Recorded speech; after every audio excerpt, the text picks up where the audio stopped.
Saudara dan saudari terkasih, Injil kita hari ini diambil dari Injil Matius bab 22 ayat 34 sampai 40. Ketika orang-orang Farisi mendengar bahwa Yesus telah membuat orang-orang Saduki itu bungkam, berkumpullah mereka dan seorang dari mereka, seorang ahli Taurat, bertanya untuk mencobai dia. "Guru, hukum manakah yang terutama dalam hukum Taurat?"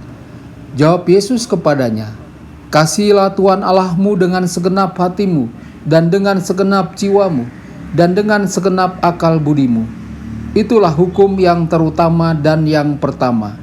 Dan hukum yang kedua yang sama dengan itu ialah, kasihilah sesamamu manusia seperti dirimu sendiri. Pada kedua hukum inilah tergantung seluruh hukum Taurat dan kitab para nabi.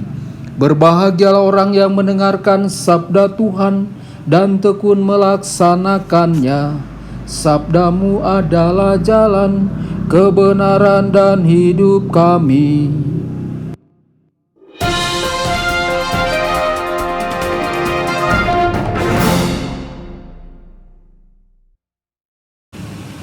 Saudara dan saudari terkasih dimanapun Anda berada, jumpa lagi dengan saya Romo Tedens dalam saluran Warta Kabar Sukacita.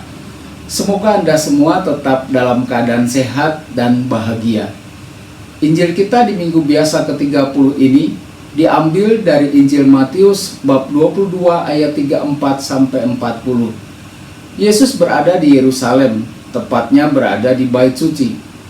Pada saat itu terjadi perdebatan antara Yesus dengan musuh-musuhnya, yakni para imam kepala, para ahli Taurat, para penatua jemaat. Inti dari perdebatan adalah soal identitas Yesus.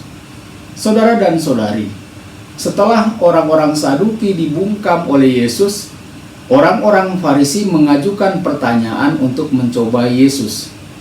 Hukum manakah yang terutama dalam hukum Taurat? Atau perintah manakah yang terbesar dalam hukum Taurat? Daud mengatakan 11 hukum yang terutama, seperti terbuat dalam kitab Mazmur bab 15 ayat 2 sampai 5. Yesaya menetapkan 6 hukum dalam kitab Nabi Yesaya bab 33 ayat 15. Nabi Mika menetapkan 3 hukum dalam kitab Mika bab 6 ayat 8. Nabi Amos menetapkan 2 hukum dalam kitab Amos bab 5 ayat 4. Dan Habakuk hanya menetapkan 1 hukum dalam kitab Habakuk bab 2 ayat 4. Lalu bagaimana dengan Yesus? Yesus dalam menjawab pertanyaan menyatukan kasih kepada Allah dan kasih kepada sesama sebagai satu kesatuan. Dengan demikian, semua aturan yang berjumlah 613 buah dalam hukum Taurat ditempatkan dalam hubungan dengan perintah kasih kepada Allah dan sesama. Yesus melakukan penyederhanaan semua ajaran hukum Taurat dengan mengatakan, siapapun yang mewujudkan perintah kasih kepada Allah dan sesama tidak hanya mematuhi hukum Taurat, tetapi juga mematuhi hukum para nabi. Kasih kepada Tuhan dan sesama membimbing manusia untuk menempatkan dirinya di hadapan Allah dan di hadapan sesama. Saudara dan saudari terkasih, Injil hari ini tampaknya begitu sederhana di permukaan. Tetapi ketika kita mulai menyadari apa yang diminta dari kita, kita dapat melihat betapa dalamnya perintah ini. Kasihilah Tuhanmu dengan segenap hatimu, dengan segenap jiwamu, dan dengan segenap akal budimu. Dapatkah kita dengan jujur melihat diri kita sendiri dan berkata bahwa seluruh hidup kita dianugerahkan oleh Allah kepada kita setiap hari? Itulah sebabnya mengapa 10 perintah Allah diawali dengan panggilan untuk tidak memiliki dewa palsu lainnya. Kita diminta hanya untuk menghormati Allah dengan menghormati hari Sabat sebagai tanda kasih kita. Bagaimana dengan perintah untuk mencintai sesama kita seperti kita mencintai diri sendiri? Apakah kita sungguh memperlakukan orang-orang di sekitar kita sebagaimana kita kehendaki orang memperlakukan kita? Apakah kita menunjukkan rasa hormat kepada sesama kita?